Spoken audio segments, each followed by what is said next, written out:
Here's a collection of cinquains, that American poetic form developed by Adelaide Crapsey at the beginning of the 20th century. A cinquain has 5 lines. The first line has 2 syllables. The second line has 4 syllables. The third line has 6 syllables. The fourth line has 8 syllables. And the fifth and last line has 2 syllables. Adelaide Crapsey did not believe that American English fit into the haiku form, which she was very fond of. So she developed this short form. I learned of it from my good friend, poet Thomas R. Smith. And I wrote a considerable number of cinquains. It was wonderful fun. I'd like to put those together now. This is from my collection. The first of 4 chapters or episodes is called Eating Thistle. In the first poem, Goldfinch Pears. Goldfinch pears grow alike. Once the male molts his bold yellow. They eat thistle for supper. The unopened flower. Hummingbirds lift to the unopened red flower on the bluff's limestone lip, then they fly on. At the hedge. Red-haired deer in summer coats, fawn and doe, bound off and crash the buckthorn hedge when they smell me. Invitation to travel. Footprints in the dry sand are your invitation to travel and get out of the sandburrs. Morning. Mourning doves echo one another in the pine, but woodpeckers, jays, and sparrows squabble. A boat on the water.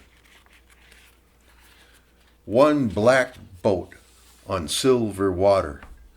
Water as wide as the gray sky tries to reach the green woods.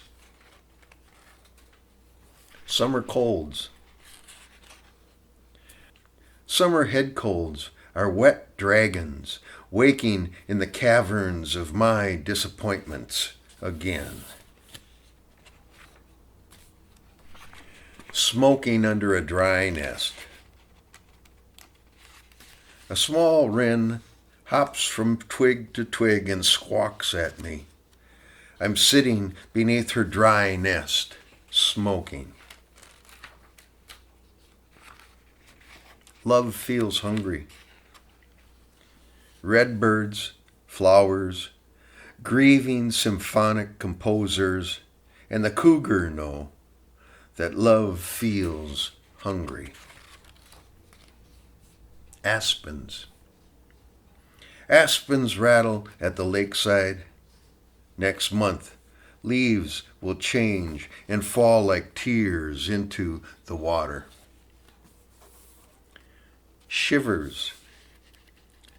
Soft waves on autumn lakes bend the reeds so slightly, and my hair shivers as I think of God.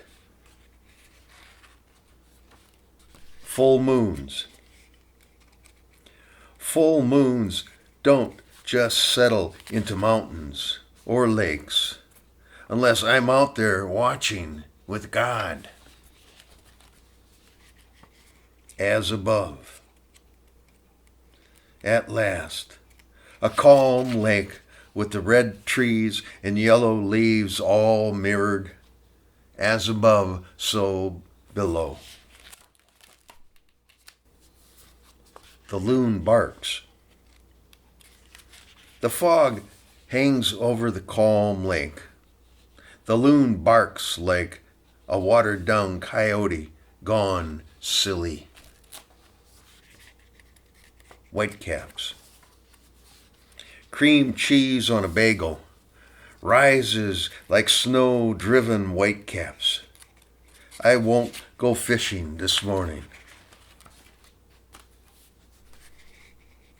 Bedroom windows number 1. No leaves have fallen from the straight maple. Bedroom windows are open and the moon blinks twice. Bedroom windows number 2. Bedroom windows open. Hot wind blows through dusky autumn. The moon and maples are stripped bare. Sandals. Sandals are chosen wear on hot summer mornings.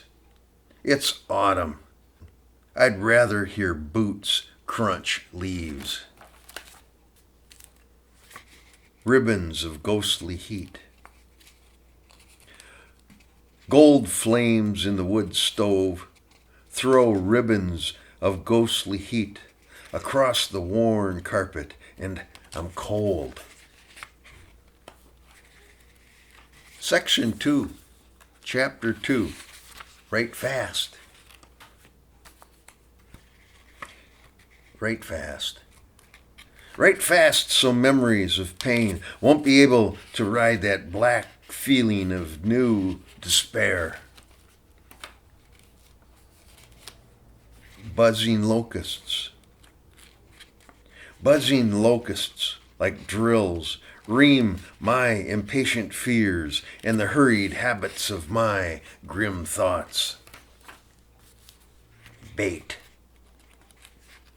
Throw back the sturgeon bait. It lures primal anger, misery, and bottom-feeding specters. Hell. Waiting for the end of my marriage. The moon hides.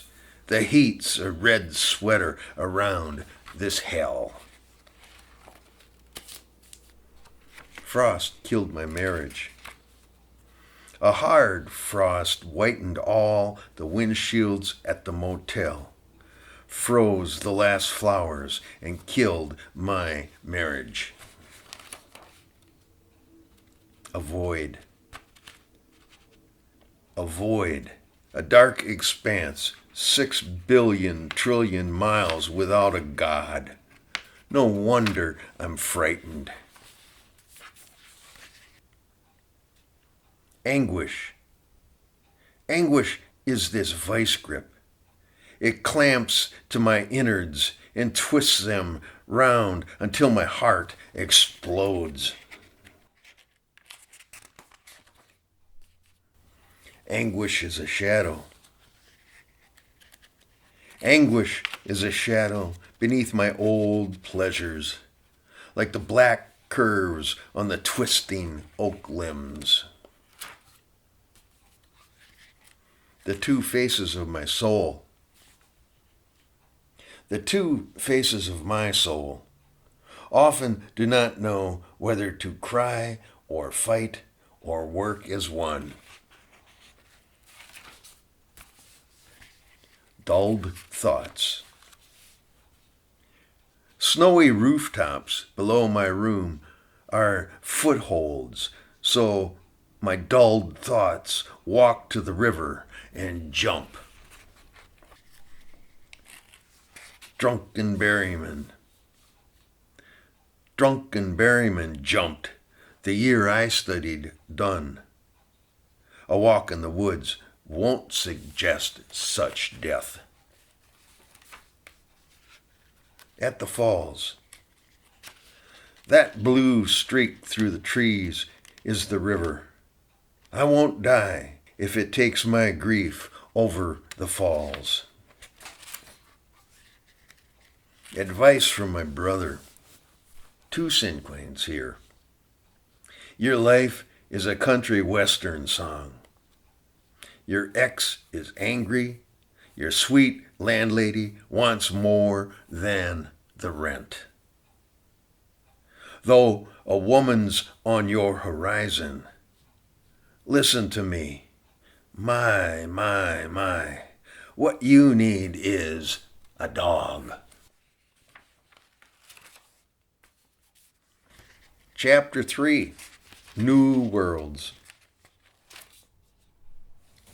New worlds explode out of imaginative shame and my disgraceful and wretched failures. The same speed. I watch red hibiscus unfold their 5 petals at the same slow speed as the sun's rising. Red silk. Red silk pillows on white wicker chairs remind me of the flamenco dancer's fierce beckon. Red hot. Red hot chiles growing in the flower boxes share their bed with red petunias. Marriage. This yellow girl. Who sent me this yellow girl with a violin and a huge echo chamber behind her heart?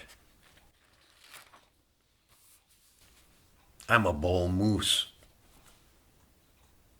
She called. I'm a bull moose swimming in the river, trying to avoid the big falls of love. By the angel. My love sits quietly on the garden bench by the angel who guards flowers and silence. For Joffrey Burdell. Joffrey fell in love with a countess he'd heard of, Amour de Long. As he died, she arrived. Chairs on a condo deck. Chairs on a condo deck. There is no seat for a man who loves his quiet work in the woods. Here's a poem of 2 cinquains, a Bloomington strip mall's tenants. Massage, suntastic tans, United Liquors, the affordable best caterers, barbers, Mr. Movies, fresh and natural foods, China Jade Restaurant, and then caskets and more. The repair shop. Midas auto experts lift my black Mercury higher than a god would ever fly it. The best bull. To some cattle breeders, the bull is best when the other breeders are nearby bullshitting. A 2 cinquain poem.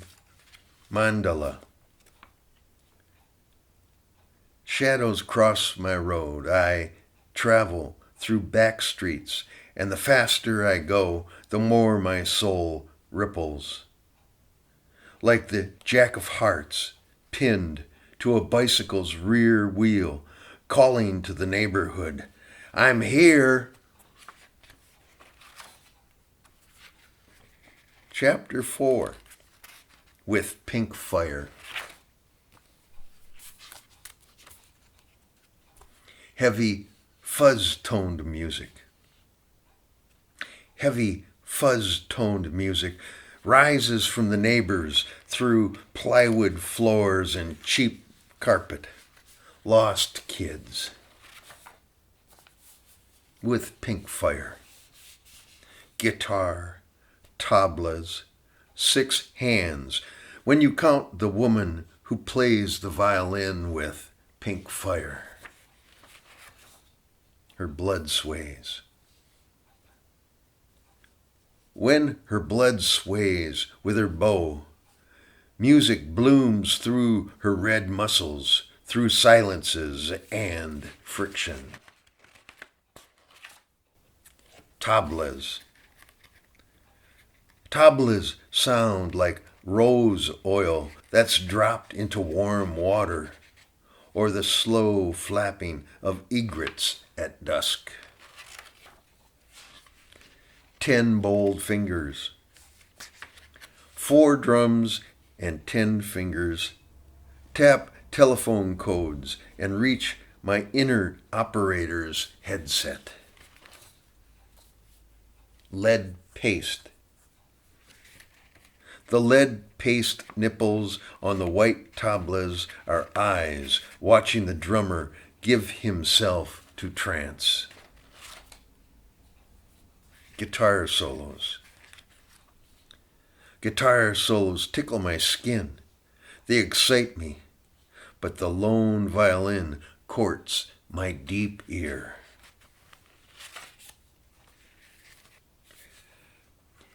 Interstate traffic. 6 strings are strummed and plucked and imitate interstate traffic with its sordid, ranting demons. For music. Sound checks, hand claps for graphs, pre-rolls and vocal counts, monitors and microphones, pre-music.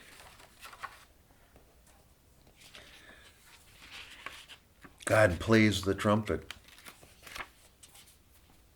Who says paradise is free of pain or boredom? God had to learn how to blow from Satchmo.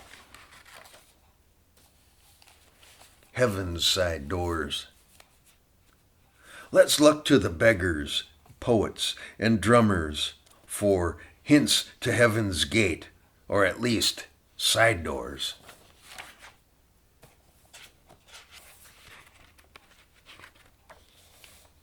Five cinquains written while listening to Tom Waits.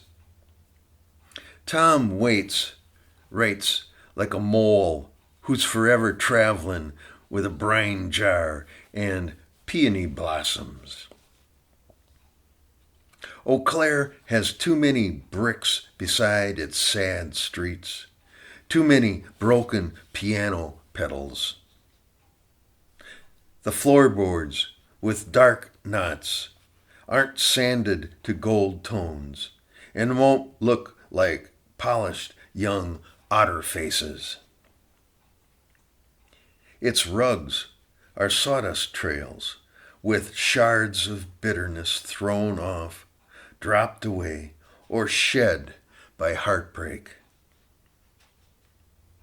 Tom Waits' ache is orange, a cigarette coal. He hides in lilac bushes, talking to God. In my bones. What I knew yesterday descended to my bones, where tricky ancestors play hide and keep.